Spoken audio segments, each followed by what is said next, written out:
السلام علیکم ورحمۃ اللہ وبرکاتہ۔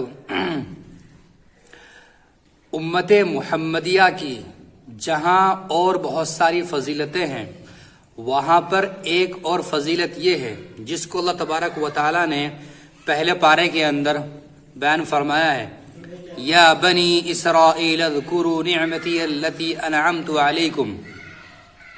یہ تو ہی بنی اسرائیل کی بات۔ پھر دوسری آیت اللہ تبارک و تعالی نے دوسرے پارے کے اندر بیان فرمائی، فاذکرونی اذکرکم۔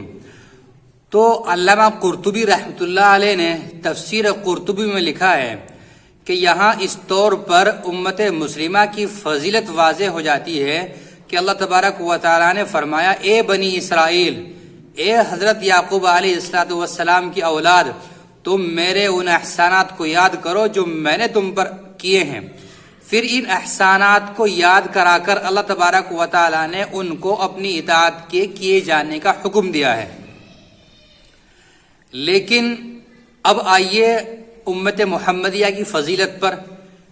تو جس وقت اللہ تبارک و تعالی نے امت محمدیہ کی فضیلت بیان فرمائی ہے تو اس وقت فرمایا ہے، فاذکرونی اذکرکم، آپ مجھے یاد کرو میں آپ کو یاد کروں گا۔ یہاں اللہ تبارک و تعالی نے اپنے انعامات کا اور اپنے احسانات کا ذکر نہیں کیا۔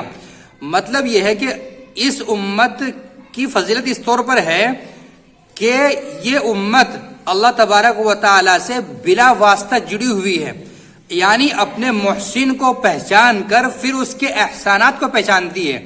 لیکن بنی اسرائیل کے بارے میں فرمایا کہ تم میرے احسانات کو پہچانو، اس کے بعد مجھ تک پہنچو، اس کے بعد اپنے محسن کو پہچانو۔ تو یہاں پر اس طور پر اس امت کی ایک اہم فضیلت واضح ہو جاتی ہے اور ثابت ہو جاتی ہے۔